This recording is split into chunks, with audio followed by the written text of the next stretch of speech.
Thor's fishing trip. Hello, this is Elizabeth, and this is a tale from the time of the Vikings, also known as the Norsemen.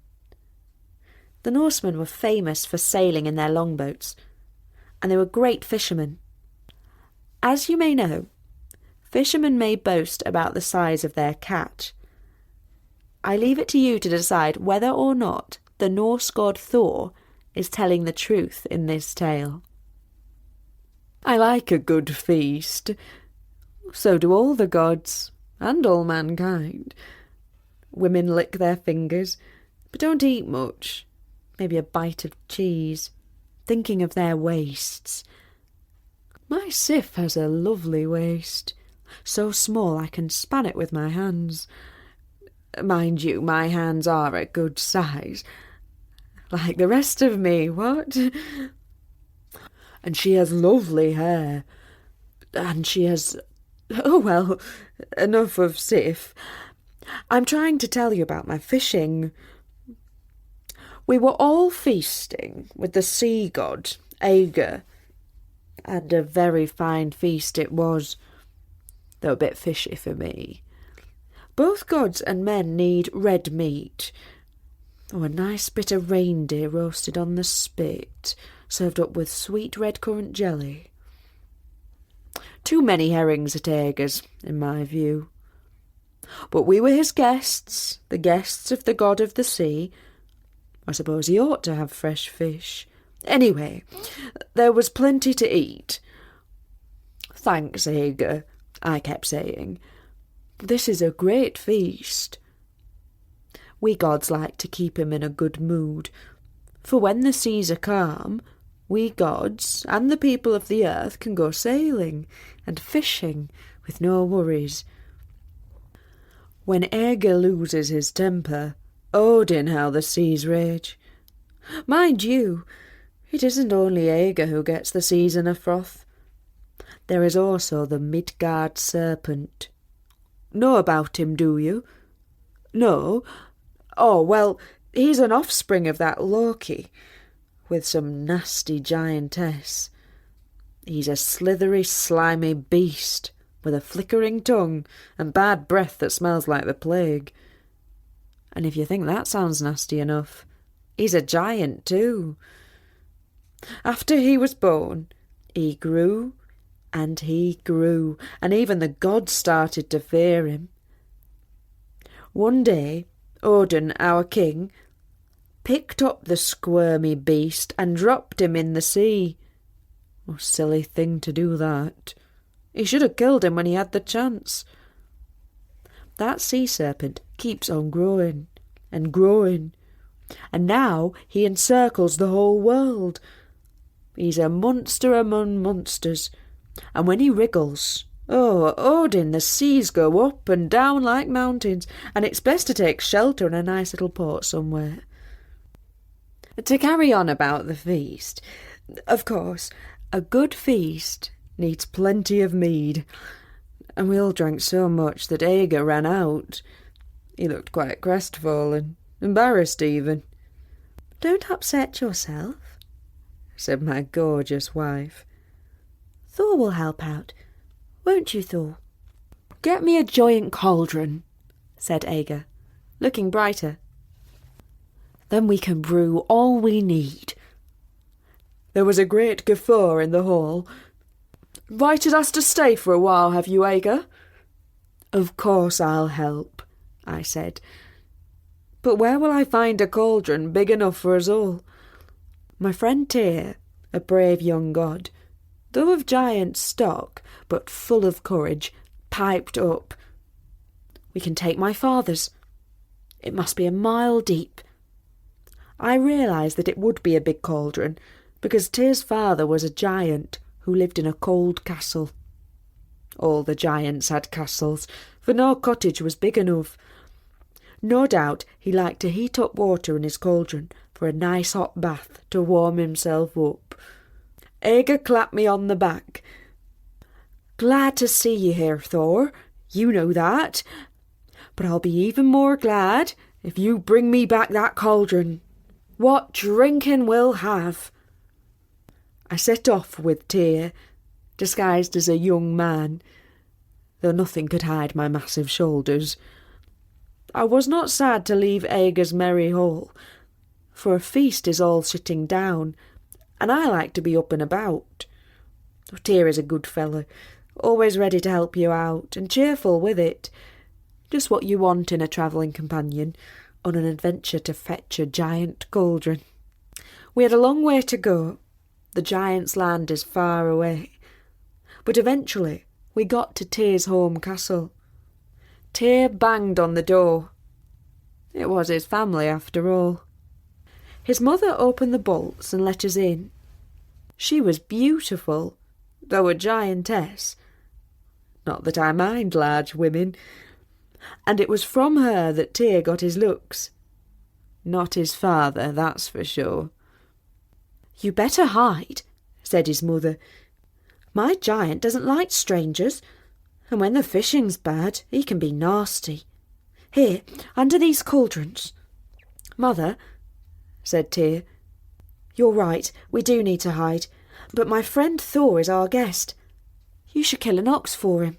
"Oh, it's a lot of work," she said. But she went off all the same. Later she came back with bloody hands and a great ox. "Heat up the fire, my boy, I've done what you asked." Tyr puffed and puffed the bellows, till there was a roaring fire, and the giantess threaded the ox onto a huge spit and put it to roast. Soon there was a wonderful smell, and the thud, thud, thud of a giant's footsteps coming home. "Quick, under the cauldrons!" she cried. We hid quickly, and Tyr's father came in. He was bigger than me, and I'm not used to being the smallest, and I don't like it. And with beady eyes and vast bushy eyebrows glistening with snowflakes, there was a fearful draught, till he slammed the door shut. "I've news," said the giantess. "Our son Tyr has come home with a friend. They're hiding behind that column." Tyr's father was called Heimer. He looked at the column. So fierce was his gaze that half the roof fell in, and all the cauldrons were smashed except that one hiding me and Tyr. We stepped out. Said Heimer, who was not at all glad to see me. "Well, as you're here, you'd better have some dinner." "I've killed an ox," said the giantess. "Actually, I killed 3 deer. You often eat a whole one yourself, and we've got guests." Said Heimer. "Lay up, can't you? I'm hungry." Tyr and I sat down at the table with Heimer, while the giantess set the mead on it and passed the ox to me. As you can imagine, I helped myself, and there wasn't much left when I'd finished. "You'll have to wait," said the giantess to Heimer. "We've only got 1 spit," and she skewered a second ox on it. I was quiet. I accept I was a noisy eater and muncher, but I said nothing. No one did. Heimer watched grumpily as I ate. "If you eat like that, it'll be fish tomorrow," he said. "We can't kill 3 oxen every day for dinner." It was a tasty meal, and I felt pleasantly full after eating up the ox. "Phew," I said, more to strike up conversation than for any other reason, for the hall was not cheerful. "Did you say you're going fishing tomorrow?" "I'd like to come. Will you take me? I've strong arms for the rowing." "I row far out to sea," said Heimer. "A stripling like you might catch your death of cold." My hand twitched on my hammer. Tyr placed his hand on my arm to calm me. With difficulty, I controlled myself. I like rowing, I said. What do you use for bait? Said Heimer, as he always did. Find your own. The next day, as we were going to the shore, we passed Heimer's cattle. I picked out a bull and killed it. Makes good bait, I said.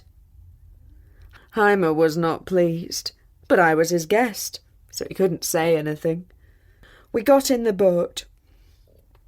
Heimer rowed furiously, and when we were far from land, he shipped the oars. I seized them and rowed twice as fast. Heimer was a good rower, but he'd never seen anyone row like me. Steady on there!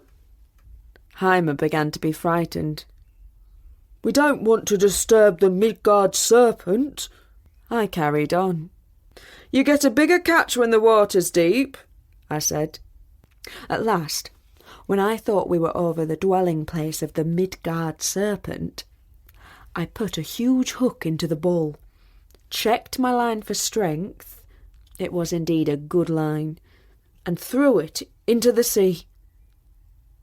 Heimer threw in his bait, and it wasn't long before he had landed 2 whopping whales.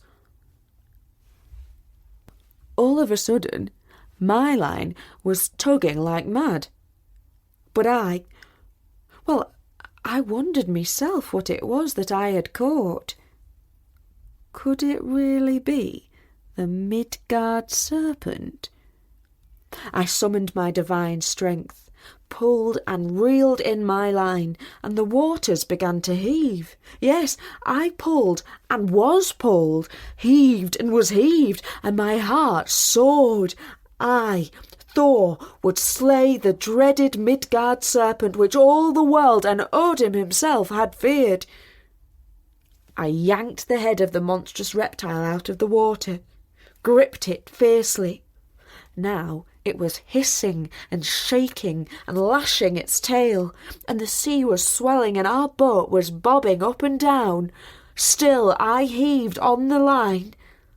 My hammer, I shouted. Tyr did not need to be asked twice, and put it into me hand. Death to the serpent, I cried, and was about to strike, but at that very moment Heimer took fright and cut the line. You fool! I cried, and I thumped him. The serpent swam off at full speed, glad no doubt to have tangled with Thor and lived to tell the tale. How he would boast to the slimy little serpents when he returned to his sea lair. We've still got the whales, said Heimer. Whales? What are whales compared to the Midgard serpent? I said. Still, there was nothing for it. Heimer the giant was a shaking wreck. Tyr sniffed the sea air, as if he were on a cruise, and I rowed us back to land, working off my fury with the exercise. Once back in the hall, Heimer recovered himself. Wife, he thundered, I promised you fish, and here are 2 whales. Bring me a cup and some wine. She did. The goblet, I saw, was beautiful. Thor, said the giant, for he had guessed who I was. He who would drink my wine must first break my goblet. My good friend Tyr whispered in my ear. Dash it against his forehead. I seized the goblet and smashed it into smithereens against Heimer's head. Come, Tyr, it's time to go. I picked up the giant cauldron, which is what we came for after all, and marched out of the door while Heimer was still dazed. We went at a good pace, which was just as well, for soon half the giants in Jotunheim were in hot pursuit. Oh, this'll be fun, I said, and put down the cauldron to get my hammer ready. Biff! Paff! Bang! Soon, Tyr and I were standing surrounded by a hillside of dead giants. So, off we went. with Tyr singing to cheer us along. We made our way back to Aegir's hall, where we were eagerly awaited. The cauldron was put to brewing mead, and the feast carried merrily on, while I told the other gods all about our fishing trip. And the one that got away, oh, what a size that brute was! Oh, you'd never seen anything like him, I tell you. And that was a fisherman's tale to end all tales, told by Thor, the Norse god of thunder. I do hope you enjoyed it. And you might like to know that Charlotte has written some verses which tell tales from the Old Testament. They're called Rhyming Bible Stories, and they are available from Amazon for Kindle, and will soon be in paperback too. They're published by Story Nori. For now, from me, Elizabeth, goodbye.